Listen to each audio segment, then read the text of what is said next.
On est tellement content de vous avoir avec nous aujourd'hui.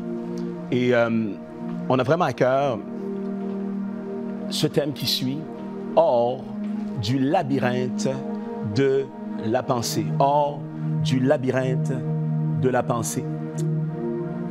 J'aimerais voir si on peut déjà, tandis qu'on est en train de se préparer à recevoir ce message qui brûle dans nos cœurs, je ne sais pas si on peut diminuer quelque peu la musique, juste un petit peu, tout doucement. On peut baisser la musique un peu. Parce que j'aimerais vraiment nous assurer de pouvoir parler cœur à cœur avec vous aujourd'hui dans ce thème qui nous tient tellement à cœur. Hors du labyrinthe de la pensée. Ceux qui sont avec nous ici au studio, est-ce qu'on peut le répéter ensemble avec moi? Hors du labyrinthe de la pensée. En tout premier lieu, j'aimerais évoquer un personnage du nom d'Edward Chase Tolman, qui est un psychologue américain et professeur de psychologie à l'Université de Californie à Berkeley. À travers les théories et les travaux de Tolman, il a fondé ce qui est maintenant une branche de la psychologie connue sous le nom de behaviorisme téléologique, une carte cognitive. Une carte cognitive, c'est un peu le symbole qu'on a voulu mettre aussi au niveau de notre visuel pour notre série d'enseignement aujourd'hui qui commence hors du labyrinthe de la pensée. Eh bien, c'est vraiment l'idée de la carte cognitive, qui est un concept qu'il a établi, qui est un type de représentation mentale qui permet à un individu d'acquérir, de coder, de stocker, de rappeler et de décoder les informations sur les emplacements relatifs et les attributs de phénomènes dans leur environnement spatial quotidien ou métaphorique. Le concept a été introduit par Edward Tolman en 1948. Le concept a été utilisé pour expliquer le comportement des rats qui semblaient apprendre la disposition spatiale du labyrinthe, n'est-ce pas? Et par la suite, le concept a été appliqué à d'autres animaux, y compris les humains, finalement.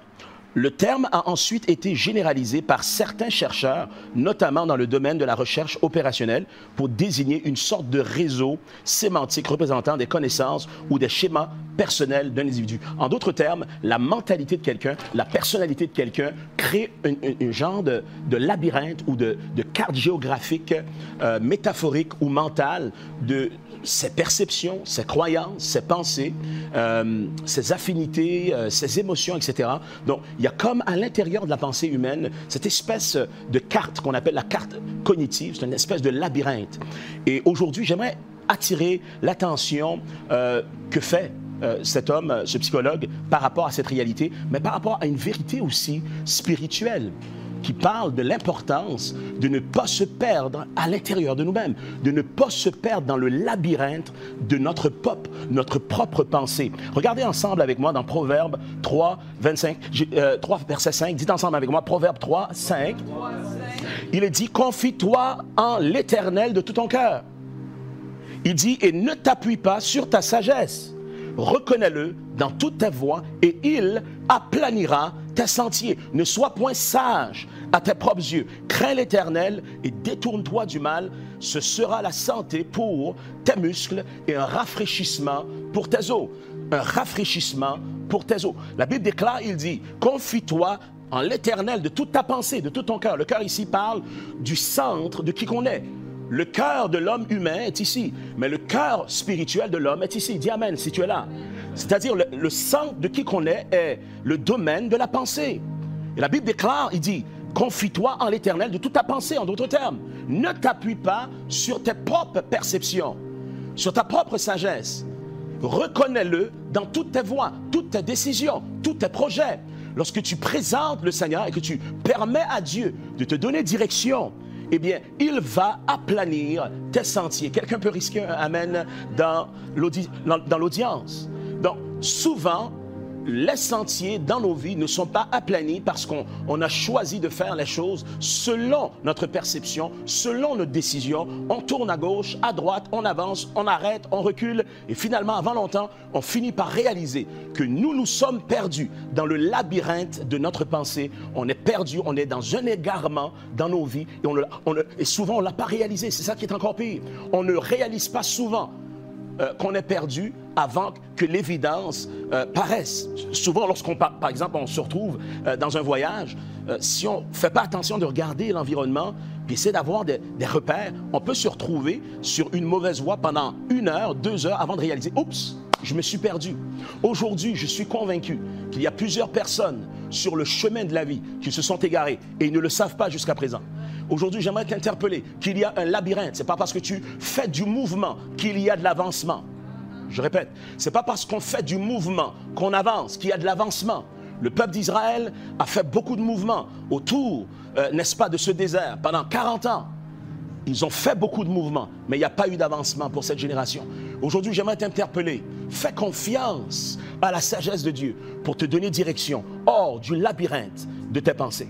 Regardons ensemble un peu ce labyrinthe intérieur, invisible, mais très réel dans ses conséquences, peut avoir sur nous. Souvent, on est frustré parce qu'on est encore aux prises dans ce labyrinthe à l'intérieur de nous-mêmes. On devient victime de nos propres convictions. On devient prisonnier de nos propres ambitions. Et personne ne peut nous libérer, à moins qu'on réalise, n'est-ce pas, notre torpeur, à moins qu'on réalise notre besoin d'en sortir. Et souvent, on est en train de masquer la frustration réelle qu'on vit par un sourire plastifié. Est-ce que vous êtes là avec moi? Souvent, n'est-ce pas, on s'égare, on fait du tâtonnage, on essaie ici, ça marche, on essaie l'autre, ça ne marche pas, on essaie une troisième chose, ça ne marche pas encore, on essaie une troisième chose, on est convaincu que ça va fonctionner, ça fonctionne pendant un temps et ça tombe à l'eau. 1 an passe, 10 ans passent, 20 ans passent, on est maintenant déjà dans la cinquantaine et on n'arrive pas à identifier ce qu'on a réalisé dans nos vies. Souvent, c'est parce qu'on s'est perdu dans le labyrinthe de nos pensées. Vous savez, je crois qu'une des meilleures choses qui peut arriver à l'homme, c'est sa liberté. Et je crois qu'un des plus grands dangers à l'homme qui n'a pas Dieu, c'est sa liberté aussi. Écoutez, premier point.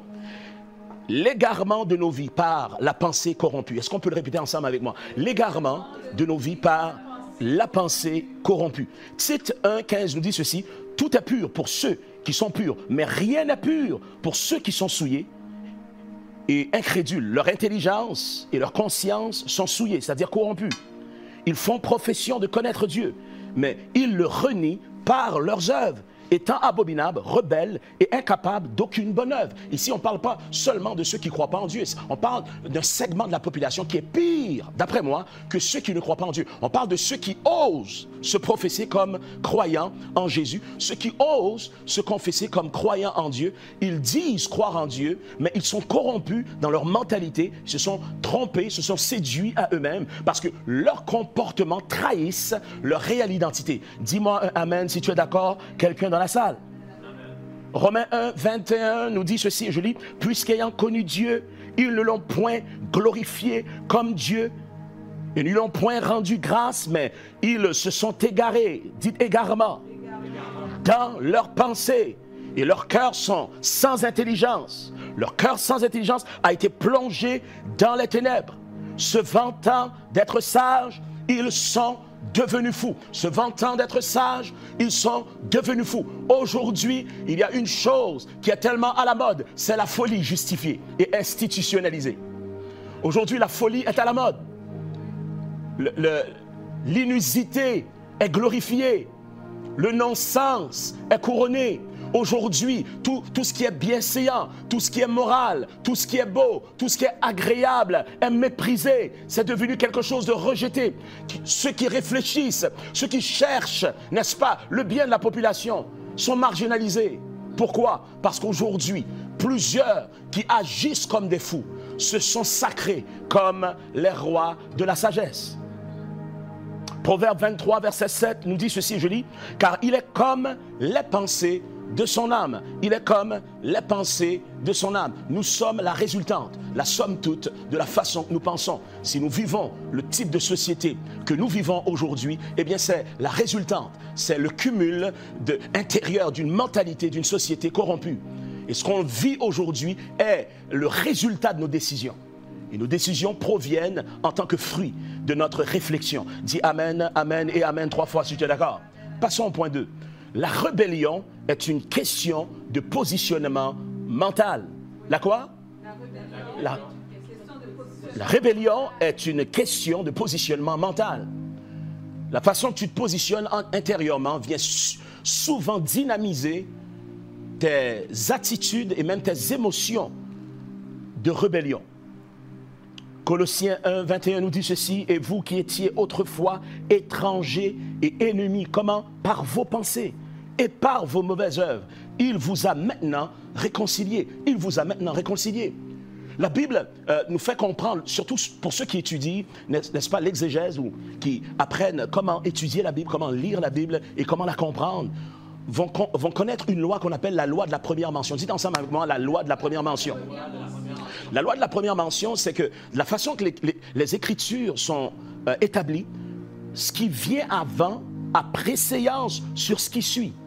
Voilà pourquoi on est appelé à respecter les personnes âgées, ce qu'on est en train de perdre aussi dans la société aujourd'hui. Pourquoi on est appelé à respecter les personnes âgées, ceux qui sont là, qui ont un certain âge, c'est parce qu'ils ont vécu avant nous. Ils sont venus avant nous. Ce qui vient avant mérite un respect, un honneur sur ce qui suit. Dis Amen rapidement si tu crois dans une société où ce que les aînés ont besoin d'être honorés et non d'être tout simplement oubliés, marginalisés et tout simplement être étouffés dans les CHSLD. Dis Amen un peu là aussi. Donc, la Bible déclare, il dit ceci, « Nous étions étrangers d'abord par nos pensées, avant même nos œuvres. » Qui veut dire, ce qui est la racine du péché n'est même pas la mauvaise action. Ce qui est un outrage à Dieu, ce qui est une abomination, même au-delà des mauvais gestes, c'est la mauvaise mentalité qui valide et justifie le mal. Est-ce que vous êtes là avec moi? C'est-à-dire, on est tellement égaré en ce qui concerne le bien et le mal, la distinction entre les deux. On continue à mordre à l'arbre de la connaissance du bien et du mal. Et on se sacre, on se consacre, on s'établit, on s'ordonne régisseur de ce qu'on décide qui est bien et mal. Et ceci faisant, on vient valider des choses qui sont inacceptables. Il est plus terrible de croire que ce qu'on fait est bien quand c'est mal que lorsqu'on fait ce mal. Est-ce qu'on a saisi ce qu'on est en train de dire? Voilà pourquoi des gens comme David, Dieu va dire, voici un homme selon mon cœur. Ce n'est pas parce qu'il n'avait pas fait de mauvaises actions. Au contraire, David a été coupable de certains actes les plus exécrables qui existent. Mais lorsqu'il a été confronté, il s'est repenti. Et il a ouvert son cœur, il a cherché à changer. Il n'a pas validé son péché. Dis-moi un amen si tu es là. Amen. Et tandis qu'il y a d'autres personnes, comme les pharisiens dans l'époque du Seigneur, qui se glorifiaient d'avoir fait le bien. Moi, je n'ai pas été adultère comme celui-là. J'ai donné toutes mes offrandes, toutes mes dîmes. J'ai suivi la loi à la lettre. Pourtant, il pratique le bien. Mais l'esprit derrière lequel il opère est pernicieux. Et une personne comme ça, Christ ne va pas dire qu'il est un homme ou une femme selon son cœur, mais que c'est un sépulcre blanchi. C'est la mort maquillée. Est-ce que vous êtes là avec moi? La mort spirituelle maquillée. Et donc, ce qui est important, c'est d'abord la pensée avant l'action. Et la Bible déclare, nous étions d'abord ennemis envers Dieu, avant même nos gestes, avant même nos mauvaises actions, ce qu'on appelle être des péchés. La mentalité, les pensées étaient souillées et on justifiait ce qu'on faisait. La rébellion est souvent et toujours, presque toujours, une question de positionnement mental. Troisième point. Ta condition est le reflet de ton fort intérieur. Est-ce qu'on peut le répéter? Parle à ton voisin si tu as quelqu'un qui n'est pas trop loin. Dis-lui, ta condition est le reflet de ton fort intérieur. Remarquez de la façon qu'on a écrit le mot fort. Il n'y a pas de T. Il n'y a pas de T parce que ça ne fait pas référence à la force. Mais ça fait référence au mot forum, le forum. Et j'explique. L'expression en son fort intérieur signifie dans sa conscience, au fond de soi-même, dans le secret de sa pensée. Ici, le fort n'a pas de T, car il provient du mot forum, qui en latin désigne un lieu public où l'on débat. D'où l'expression qui désigne en quelque sorte un débat intérieur avec soi-même. Un débat intérieur avec soi-même. Plusieurs de ceux qui m'écoutent aujourd'hui ont perdu le débat intérieur envers eux-mêmes. Beaucoup de gens qui contemplent le suicide aujourd'hui ont perdu le débat intérieur envers eux-mêmes. Beaucoup de gens qui ont pris de mauvaises décisions et qui le regrettent aujourd'hui ont perdu le débat intérieur envers eux-mêmes. Beaucoup de gens qui ont de la misère à avancer, à faire confiance aux capacités que Dieu leur a données pour prendre des choix ou faire des choix, sélectionner les bonnes choses ou rêver à un idéal et mettre tout en œuvre pour l'atteindre. Beaucoup de gens n'y arrivent pas parce qu'ils cèdent, ils faillissent au débat intérieur qui les fait sombrer dans la conviction qu'ils sont moins que rien et qu'ils sont inférieurs à cause des blessures du passé ou qu'est-ce qu'ils n'ont pas reçu comme affection et affirmation des parents. Écoutez, on a besoin de gagner ce débat intérieur pour avancer dans le nom du Seigneur. Dis Amen 3 fois si tu es d'accord. Et donc, Acte 4, 25 nous dit ceci. Ce que je crains, en fait, ce n'est pas Acte, c'est Job. Job nous dit, c'est ce que je crains, c'est ce qui m'arrive. Ce que je redoute, c'est ce qui m'atteint. En d'autres termes, ce que je pense devient ma réalité. Ce que je laisse comme réflexion à l'intérieur de moi-même finit par m'accaparer. Voilà pourquoi on doit vaincre la peur. Et la seule façon de vraiment vaincre la peur, sans mettre une pause sur la peur, mais vraiment la vaincre de façon définitive, c'est de se laisser envahir par l'amour inconditionnel de Dieu. Savoir qu'un Dieu créateur nous aime d'un amour inconditionnel, qu'importe ce qu'on a fait, qu'importe ce qu'on fait ou qu'est-ce qu'on fera, ne change absolument rien par rapport à son amour pour nous et son plan dans notre vie. Si on lui fait confiance, il saura nous relever de n'importe quel trou dans lequel on s'est plongé. Cet amour nous libère de la peur, nous libère même de la crainte de mourir, qui fait en sorte que même le jour de notre départ, on est confiant dedans. Pourquoi? Parce qu'on sait qu'un Dieu bienveillant et souverain détient aussi la date de mon expiration. Dis Amen un peu. Proverbe 4, 23 nous dit ceci, et ça va même dans le même sens. Il dit, garde ton cœur plus que toute autre chose, car de lui viennent les sources de la vie. Les sources de la vie. Garde-le comme un soldat, garde-le comme une sentinelle, garde-le comme un militaire, contre toute intrusion de pensée étrangère. Protège ton intérieur, protège ta mentalité. Quelquefois, tu as besoin de te protéger en ne répondant pas à certains appels. Quelquefois, tu as besoin de te protéger en bloquant certains messages sur Messenger. Dis Amen un peu. Quelquefois, tu as besoin de te protéger parce que tu dois conserver cet environnement dans une mentalité que Christ veut que tu conserves. Garde ton cœur. Pourquoi? Parce que ce que tu permets qui opère à l'intérieur de toi-même, dans cette carte cognitive, eh bien, va déterminer les circonstances de ta vie. Le mot source de la vie parle des éléments de la vie. Les conditions de ta vie sont déterminées par ta capacité de protéger tes pensées, ton cœur. Quelqu'un devrait dire Amen juste là. D'ailleurs, on va briser le silence. Acclamons le Seigneur juste là pour la gloire de Dieu. Dis Amen, Amen et Amen si tu le crois. Écoutez, la Bible va nous faire comprendre qu'il y a des bénéfices à protéger et à rectifier sa carte cognitive. Il y a des bénéfices à permettre à Christ de faire en sorte qu'on trouve notre chemin à l'intérieur du labyrinthe de nos pensées. Écoutez ceci, la Bible déclare dans 3 Jean, verset 2, et j'aimerais que ceux qui le connaissent puissent le lire ou le déclarer ensemble avec moi. Bien-aimé, je souhaite que tu prospères à tous égards et sois en bonne santé comme prospère l'état de ton âme. Ce qui ne marche pas dans la société, beaucoup de personnes aujourd'hui, et je les encourage, ceux qui sont éveillés à moitié, et je dis ça avec respect, ils sont éveillés du fait que leurs droits et libertés s'effritent comme citoyens du Québec, mais ils n'ont pas compris que la plus grande des libertés qu'ils ont perdues, c'est la liberté spirituelle. Donc ils sont éveillés à moitié.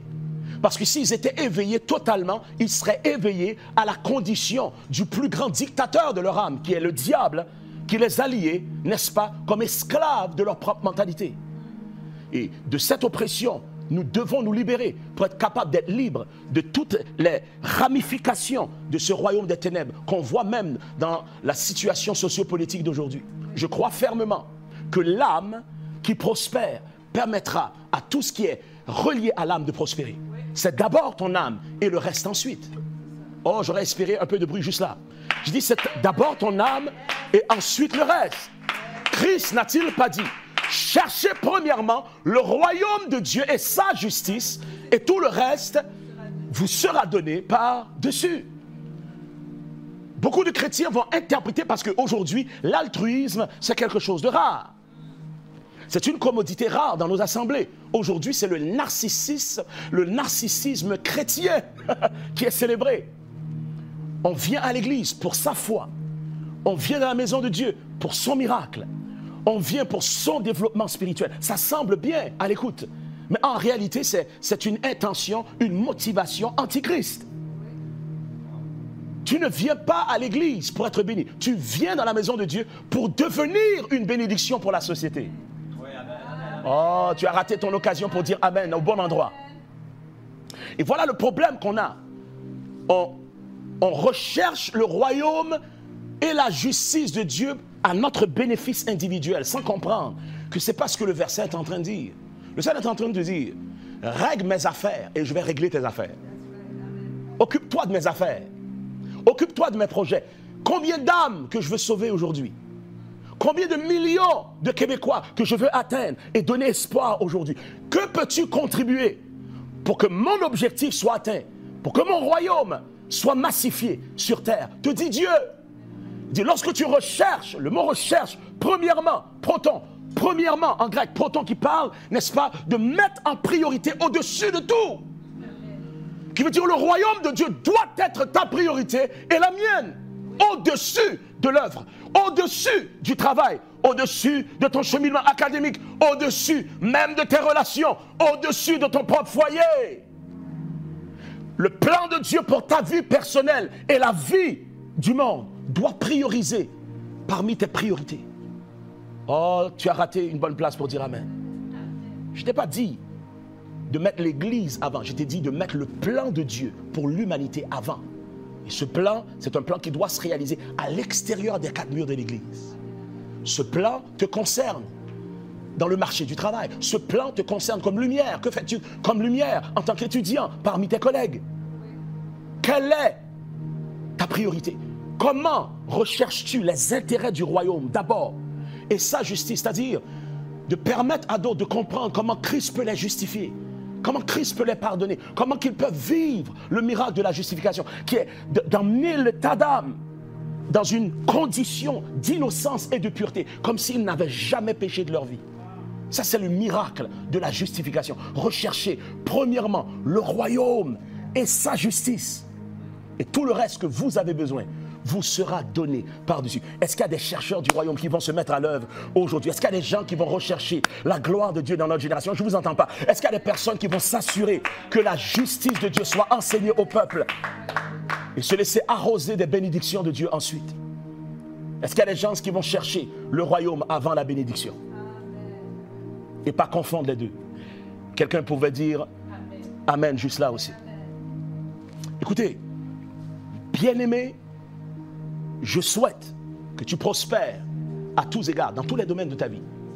Tous les domaines, ta carrière, ta vie intime, ta vie maritale, ta vie sociale, ta vie financière, certainement ta vie spirituelle.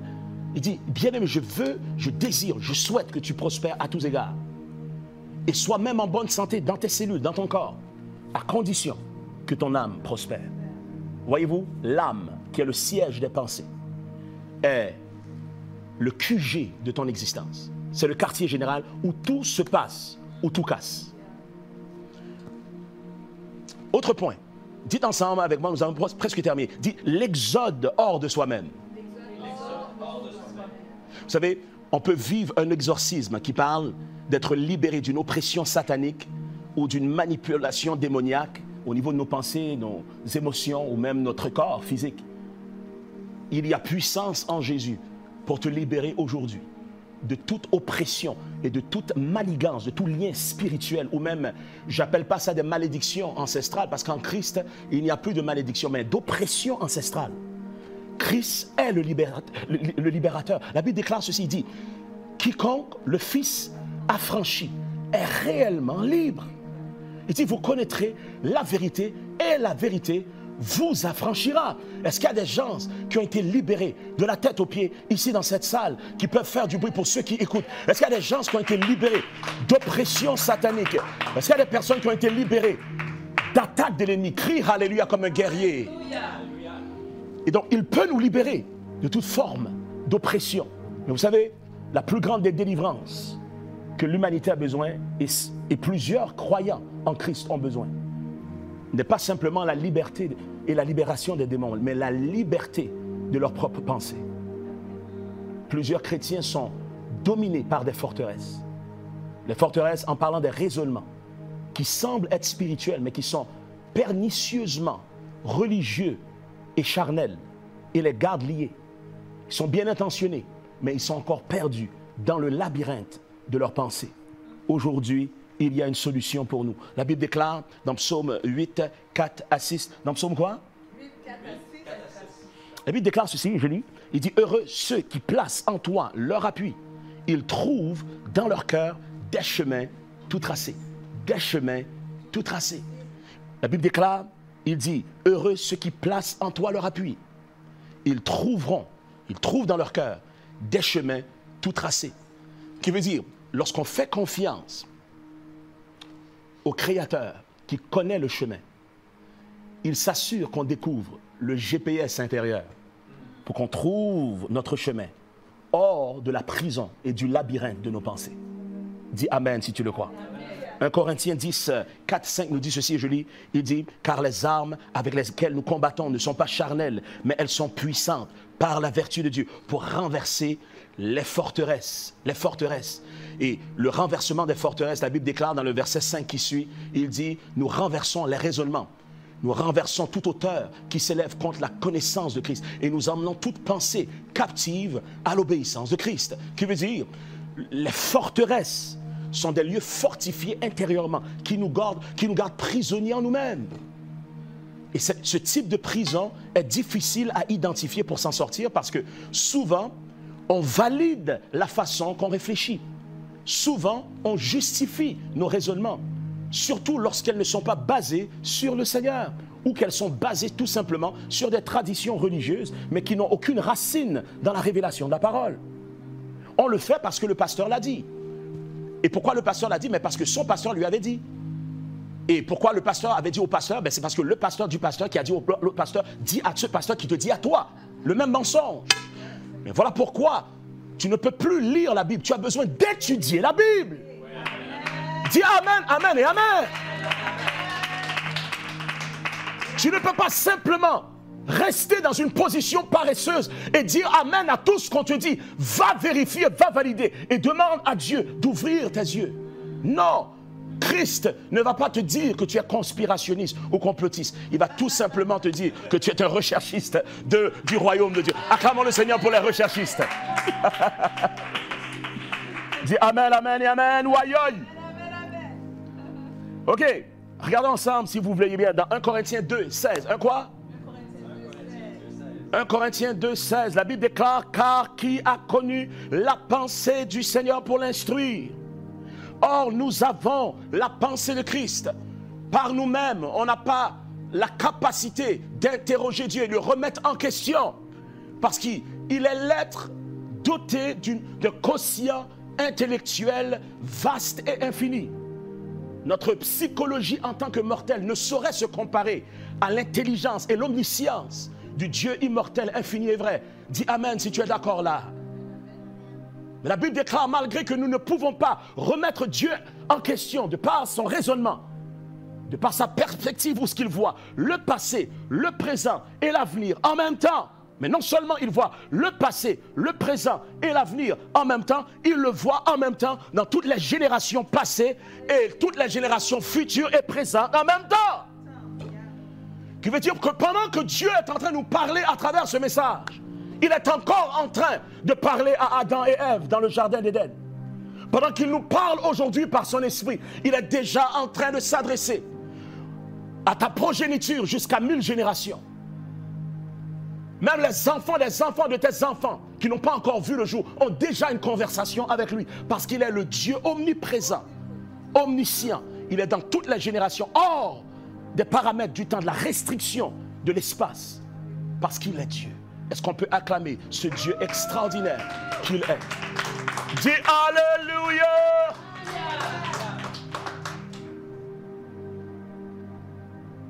La Bible déclare, même si nous n'avons pas la capacité de le questionner, il a saisi le logiciel de sa pensée. Il a fait un téléchargement en nous, qui avons mis notre confiance en lui. Qui veut dire aujourd'hui, nous avons un choix, soit de fonctionner selon le logiciel humain, ou soit de fonctionner selon le logiciel christique, selon le logiciel de Dieu. Nous n'avons pas seulement la capacité de penser à Dieu, nous avons été dotés de la capacité de penser comme Dieu, de penser comme Christ. Vous avez, pas vous aurez, vous avez la pensée de Christ. Est-ce qu'il y a quelqu'un qui veut le recevoir? Est-ce qu'il y a quelqu'un qui veut l'activer aujourd'hui dans le nom de Yahweh? Et donc, lorsqu'on pense comme Christ, on finit par agir comme Christ, parler comme Christ, réagir comme Christ, opérer comme Christ. Combien savent qu'on a besoin d'une génération christique qui se lève et qui active le logiciel céleste? Dis Amen, Amen, ou fais du bruit dans cette place si tu le crois. Vous savez, il y a quelques années, c'était populaire, je pense que ça existe encore, le dual boot pour ceux qui sont des amateurs d'informatique, qui ont un MacBook, mais qui veulent quand même opérer le logiciel de Windows 10, par exemple. Donc, ils veulent avoir le meilleur des deux mondes. Donc, ce qu'ils font, il y a une certaine application, une certaine fonction qu'ils peuvent ajouter, installer sur leur MacBook, le dual boot. Et ça leur permet de choisir sur quel système d'exploitation ils veulent partir leur ordinateur. Soit le partir sur Windows à partir du MacBook, ou tout simplement repartir le système d'exploitation d'origine qui est le système OS d'Apple à partir de leur MacBook. Et il y a des gens qui préfèrent les Mac pour plusieurs raisons. Il y a d'autres qui préfèrent le système Windows parce qu'ils ont évolué beaucoup durant les dernières années. Mais pendant très très longtemps, c'était classique la pensée de croire, ben écoute, tu peux avoir un ordinateur, mais si tu as un MacBook, là, tu es en voiture. Là, vraiment, tu es en Rolls-Royce, comme on dit, en Cadillac, comme on dit, au niveau informatique. C'est discutable aujourd'hui. Apple reste encore un bon produit en termes de MacBook. Mais souvent, on se dit, ben, je vais me prendre un MacBook, puis je vais mettre le système Windows, comme ça, je vais l'utiliser parce que des fois, il y a des applications qui sont seulement compatibles avec Windows. Mais je veux la crème, donc je vais avoir la capacité d'opérer à partir du OS supérieur d'Apple. Donc là, ils ont le choix. Puis aujourd'hui, c'est le même choix qu'on a. Aujourd'hui, on a le choix de fonctionner selon le logiciel du vieil homme ou le logiciel de l'homme nouveau qui est Christ en nous. Combien vont activer le système d'exploitation, le logiciel, amen, le logiciel.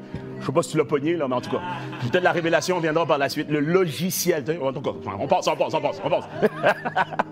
Écoutez, il est préférable de penser comme Dieu que simplement de penser à lui. Et c'est possible parce qu'on a reçu la pensée de Christ. Est-ce qu'il y a quelqu'un qui peut célébrer cette réalité dans le nom de Jésus, si tu le crois? Dis Amen, Amen et Amen. Voilà pourquoi que la Bible déclare dans Philippiens 2,5, on a presque terminé, il dit, ayez en vous les sentiments qui étaient en Jésus-Christ. Et lorsqu'on lit dans l'hébreu, pas l'hébreu, mais dans le grec, le mot sentiment ici, c'est le mot pensée. Ayez la même pensée qui produit les mêmes sentiments que Jésus avait. Parce que lorsqu'on pense comme lui, on aura les mêmes émotions et les mêmes sentiments que Christ avait. Et si on est doté de la pensée de Christ et des sentiments qui est en lui, eh bien, on va opérer le miracle qu'il opérait également. Dis Amen, Amen et Amen si tu le crois. Nous terminons avec ce point final qui est le suivant. Christ est le seul chemin hors de ton labyrinthe. Il est le seul chemin. Le seul. Il n'y en a pas d'autre. Tu peux passer une vie à essayer de trouver ton chemin hors du labyrinthe de ta vie et réaliser que tu as cheminé en vain parce que tu n'as pas atteint ce que tu devais atteindre. Même si tu essayes d'éblouir les autres par ton succès. Mais sur ce lit de mort, à la fin, tandis que tu es en train de respirer ton dernier souffle, tu ne peux te tromper à toi-même. Tu sais, en quelque part, que tu as loupé, tu as passé à côté du propos pour lequel tu as été créé. Pourquoi? Parce que pour toi, vivre, eh bien, c'était de te rendre heureux sans comprendre que la vraie clé du bonheur, c'est de rendre ta population heureuse, de rendre quelqu'un rempli d'espoir. qui n'avaient pas d'espoir, de toucher peut-être une personne qui n'a jamais eu la chance d'avoir quelqu'un qui l'écoute pour 5 minutes. Peut-être le bonheur que tu as cherché, c'était de t'assurer que quelqu'un d'autre la trouve à travers toi. Et ce bonheur ne peut pas se trouver hors de la réalité de Christ en nous, l'espérance de la gloire. Écoutez, la Bible déclare ceci, Jean 14, 3, 6, et lorsque je m'en serai allé et que je vous aurai préparé une place, je reviendrai et je vous prendrai avec moi. Dans le grec, ça dit, je vous prendrai, je vous recevrai en moi. Je suis cette place que je prépare pour vous. Je vous recevrai en moi, nous dit Christ. Il dit, afin que là où je suis, puisque vous êtes en moi, vous y serez aussi. Il dit, vous savez où je vais et vous en savez le chemin. Sur cette déclaration, Thomas, l'apôtre, un des plus mécréants, va dire, Thomas lui dit, Seigneur, nous ne savons où tu vas. Comment pouvons-nous en savoir le chemin? Mais Jésus ne parlait pas en termes physiques, il parlait en termes spirituels, en termes intérieurs. Il dit, le chemin dont je vous parle n'est pas un pavé quelque part. Il dit, ce chemin est une personne. Je suis le chemin, la vérité et la vie. Nul ne vient au Père. Il n'a pas dit ne va. Il dit, nul ne vient au Père que par moi. Que par moi. Et ensuite, il poursuit la réflexion dans le verset 7. Il dit, si vous me connaissiez, vous connaîtriez aussi mon Père. Et dès maintenant, vous le connaissez et vous l'avez vu. En d'autres termes, vous connaissez le Père et vous l'avez vu. Parce que ce chemin que je suis vous emmène à découvrir le Père que je suis. Il dit, moi et le Père, nous sommes un. Eis, en grec. Nous sommes un, pas deux. Nous sommes un, pas trois. Nous sommes un. Dis Amen 3 fois si tu es d'accord. Il dit, Philippe lui dit, ça c'est un autre. Il dit, Seigneur, montre-nous le Père et cela nous suffit. Jésus lui dit, il y a si longtemps que je suis avec vous et tu ne m'as pas connu, Philippe. Celui qui m'a vu a vu le Père. Pourquoi dis-tu, montre-nous le Père? Ne crois-tu pas que je suis dans le Père et que le Père est en moi? Les paroles que je vous dis, je ne les dis pas de moi-même. Le Père et le Père qui demeure en moi, c'est lui qui fait les œuvres. Il dit, croyez-moi, je suis dans le Père et le Père est en moi. Croyez du moins à cause de ses œuvres. Et je prie aujourd'hui que nous entrons dans une saison extraordinaire où ce verset va s'activer d'une façon qu'il n'a jamais été activé dans la culture québécoise. La Bible déclare, le royaume des cieux, le royaume de Dieu ne consiste pas en parole, mais en puissance. Nous déclarons dans le nom de Jésus-Christ que nous entrons dans une saison des grandes œuvres de Christ. Nous déclarons que nous entrons dans une saison où ce que les gens ne vont pas simplement entendre parler de Jésus, mais ils vont voir Jésus à l'œuvre. Ils vont voir la main de Dieu à l'œuvre. On rentre dans une saison où ce que Dieu va guérir tous les malades pour lesquels nous allons prier. Nous entrons dans une saison où ce que les démons vont quitter des villes entières. Nous parlons d'un évangile où ce que les morts ressusciteront littéralement et les journalistes ne pourront pas le nier. Est-ce qu'il y a un peuple qui veut voir la gloire de Dieu éclater au Québec? Acclame le roi de gloire et crie Alléluia. Dis Seigneur que ton règne vienne. Notre Père qui est aux cieux, que ton nom soit sanctifié, que ton règne vienne. Que ta volonté soit faite au Québec comme elle est déjà établie au ciel. Acclame le roi de gloire pour une saison de plus grandes œuvres. Dis Amen, Amen et Amen. Qu'un vent d'espoir souffle au Québec. Qu'un vent de liberté réelle et spirituelle qui affecte tous les domaines de la société souffle un vent nouveau. Que le raisonnement de la résistance contre Dieu à cause des blessures de la religion soit nettoyé, purifié, guéri et que le peuple québécois devienne un peuple rayonnant, un peuple brillant, un peuple resplendissant avec la connaissance de la gloire de Jésus-Christ. Est-ce qu'il y a quelqu'un qui peut appuyer cette déclaration dans ce lieu? Dis Alléluia, je le crois avec toutes les fibres de la personne. L'amour gagnera toujours. L'amour de Dieu est plus puissant que la résistance d'un cœur des plus endurcis. L'amour de Dieu aura toujours raison d'un cœur endurci même par la mécréance. L'amour de Dieu aura toujours raison et poursuivra même celui qui nie son existence. On n'a qu'à continuer à aimer, même en face des haïssables. Continue à aimer, même en face des moqueries. Continue à aimer, même en face des attaques. L'amour ne faillira jamais. L'amour ne faillira. Je dis l'amour ne faillira jamais. On déclare, alléluia, pour le champion du monde qui est Dieu. Dieu est amour. Et si Dieu est manifesté, il va remporter tous les combats dans lesquels il est impliqué. Fais du bruit dans cette place si tu le crois dans le nom de Yahweh. Donc voilà pourquoi la Bible déclare. La Bible déclare ceci. Il dit, dans le chapitre 14,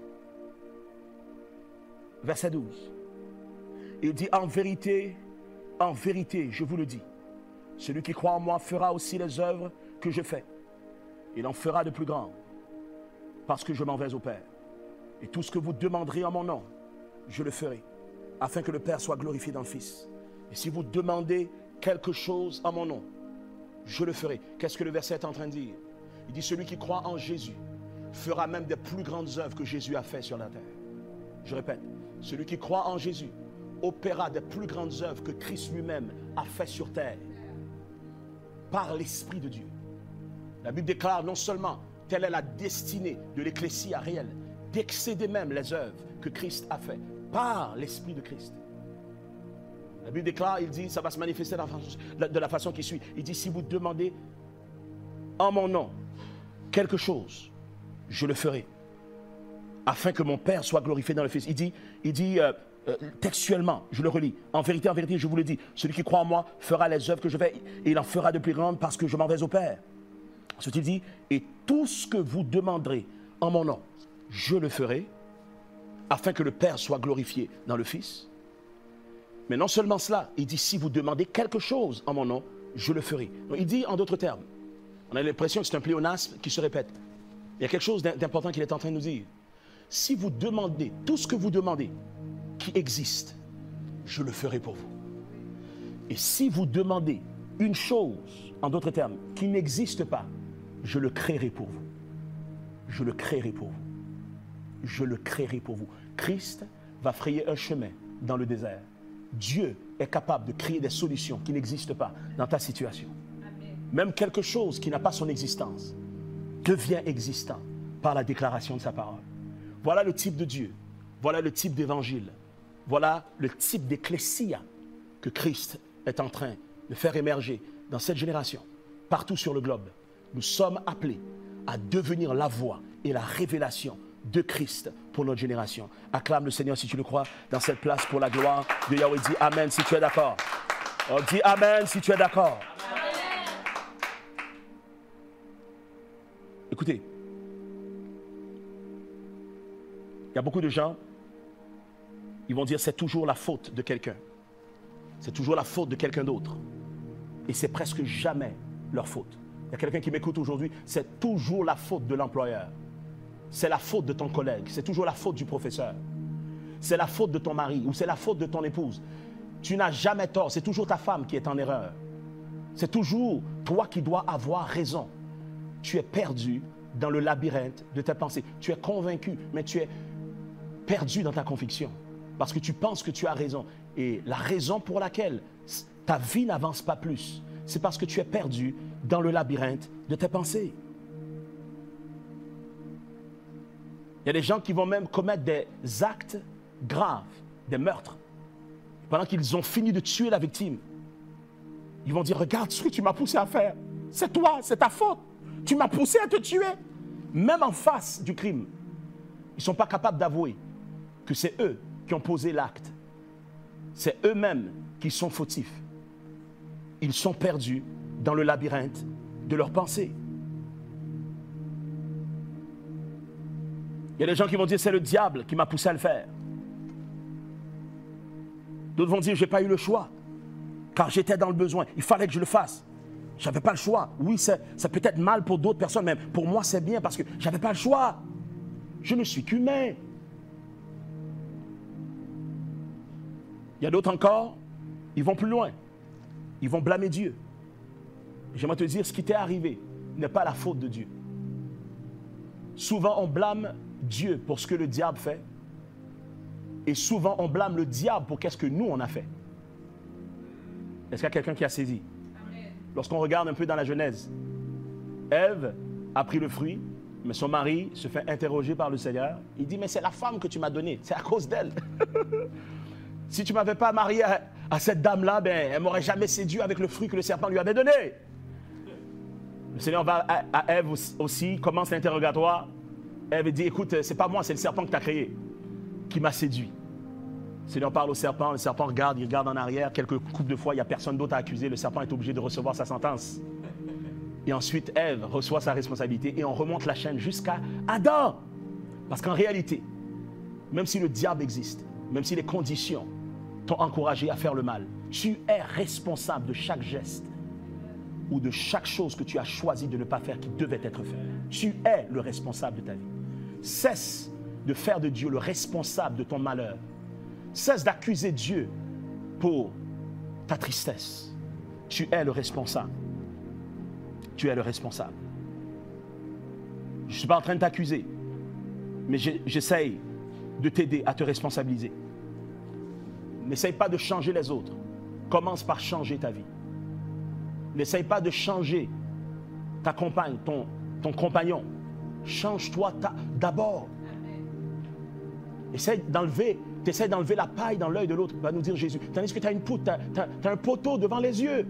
Et tu essaies d'arranger la vie des autres. Tandis que tu as tellement de choses à arranger dans la tienne, que si tu commences à arranger ce qui ne va pas dans ta mentalité, tu serais tellement occupé à temps plein, tu n'aurais même pas le temps d'essayer de régler le problème des autres. Dis alléluia. Écoutez, n'essaye plus de sortir de ta situation, mais sors plutôt de ta condition intérieure et tu verras ta situation changer. Vous savez, je termine en disant ceci. Et je crois que c'est important qu'on le saisisse. Tu es malheureux parce que tu refuses d'être triste. Je vais le répéter. Tu es malheureux aujourd'hui parce que tu as refusé d'être triste. Quelqu'un va me dire, mais c'est un paradoxe. Il faut devenir triste pour sortir de notre état d'être malheureux. Et je vais m'expliquer. 2 Corinthiens 7, 9, 11 nous dit ceci. Je me réjouis à cette heure, non pas de ce que vous avez été attristés, mais de ce que votre tristesse vous a porté à la repentance.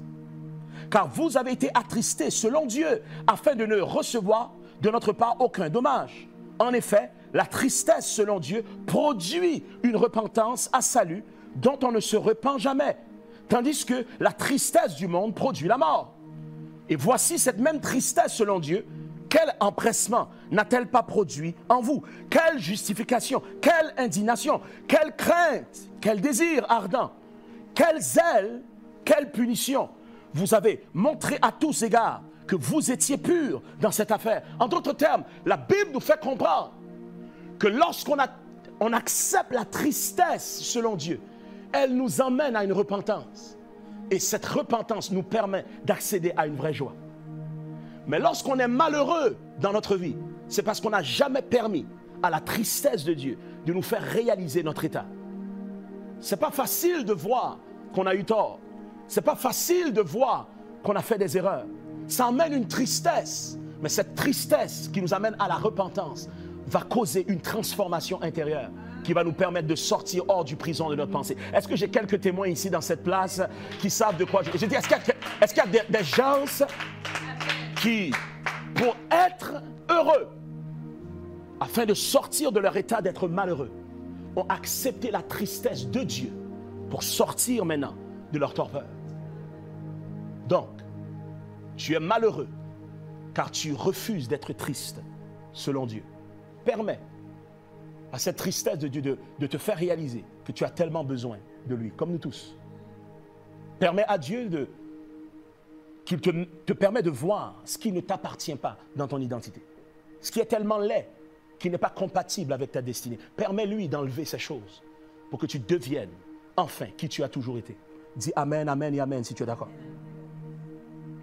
Et dans Hébreux 12, 11, 14, nous dit ceci, il est vrai que tout châtiment semble d'abord un sujet de tristesse, encore le mot, et non de joie, mais il produit plus tard pour ceux qui ont été ainsi exercés un fruit paisible de justice, encore ce mot, de justification.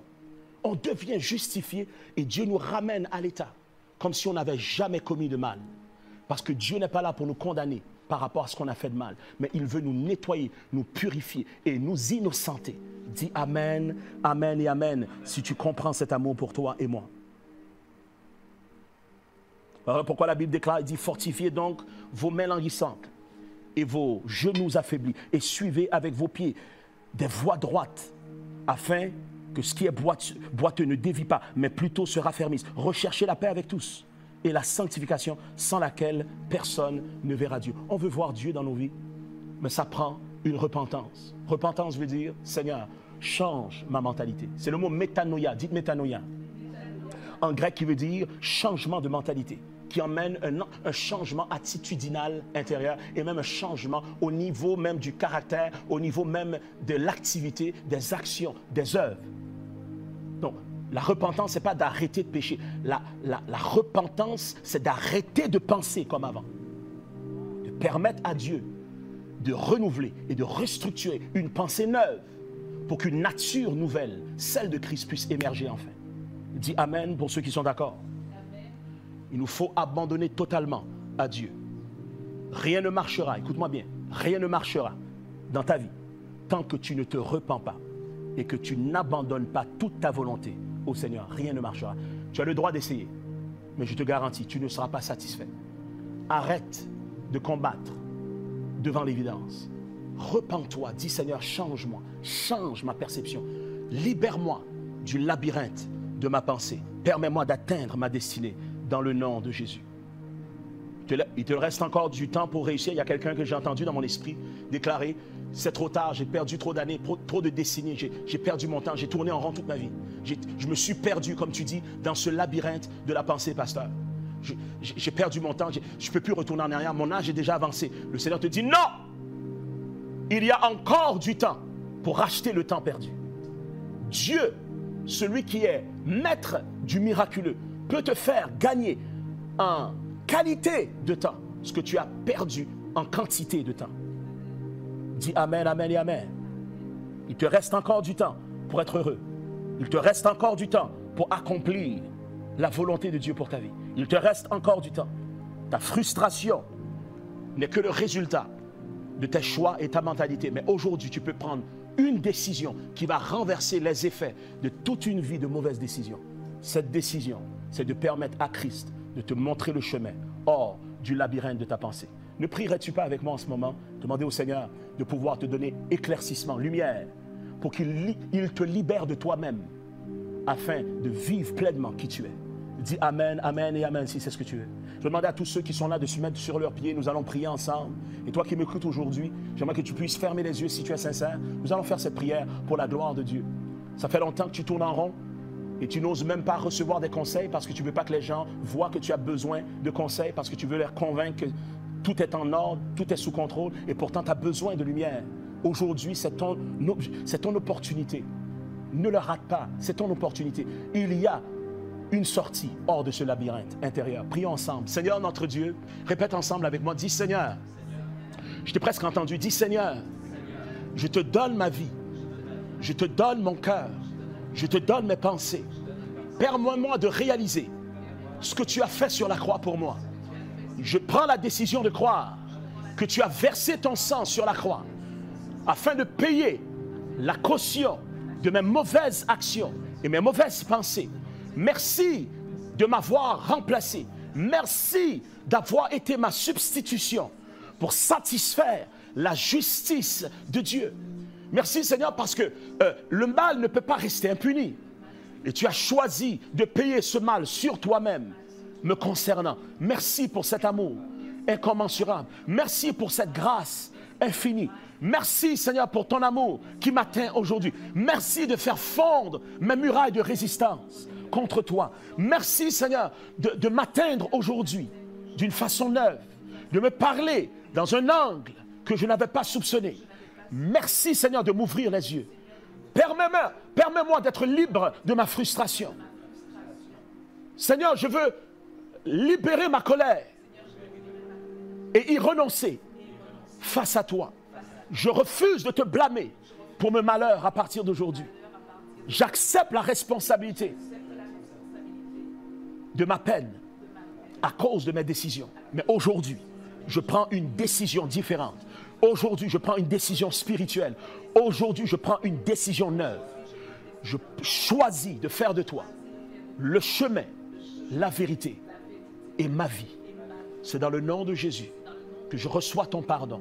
C'est dans le nom de Jésus également que je reçois l'habitation de ton Saint-Esprit à l'intérieur de mes pensées, à l'intérieur de mon âme et à l'intérieur même de mon corps. Nettoie-moi, purifie-moi, rends-moi léger dans ta présence. Que ta présence, ta paix, ta joie m'inonde dans le nom de Yahweh.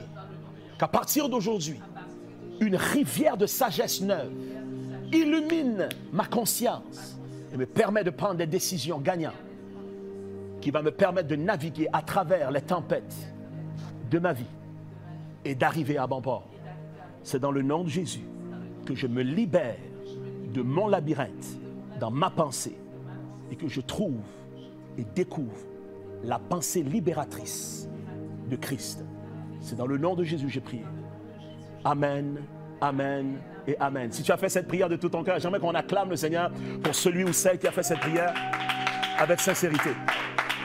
Vous savez, la Bible déclare, il y a plus de joie lorsqu'une seule brebis est retrouvée que simplement les 99 autres qui étaient là en sécurité. Il y a une grande célébration dans le monde spirituel pour cette décision que tu as prise. Cette décision que tu as prise aujourd'hui est la meilleure de toutes les décisions que tu as prises. Et elle est la mère qui va accoucher toutes les meilleures décisions que tu as jamais prises de ta vie. Car présentement, tu es maintenant hors de la matrice. Tu es maintenant hors du labyrinthe. Que Dieu te bénisse. Fais-nous savoir que tu as pris cette décision. Contacte-nous à travers shekinahcentral.com ou tout simplement à travers notre page de l'Église Nouvelle Création, Ministère Shekinah. On a hâte d'entendre ce que Christ a fait. Nous déclarons d'ailleurs que tu pars de cette programmation sans ta maladie. Nous déclarons que toute forme de maladie, toute forme d'infirmité disparaît subitement, sans laisser de traces. Nous déclarons toute oppression, tout désir de mourir, toute déprime te quitte maintenant, qu'une joie incommensurable te remplisse, une paix que tu ne peux pas expliquer t'envahisse, que tu réalises l'existence et la réalité de Dieu et surtout la réalité de son amour inconditionnel pour toi aujourd'hui. Nous te le souhaitons. Sois béni, sois encouragé. Nous t'aimons dans le nom de Jésus et on t'attend pour la semaine prochaine pour une autre diffusion. Que Dieu te bénisse.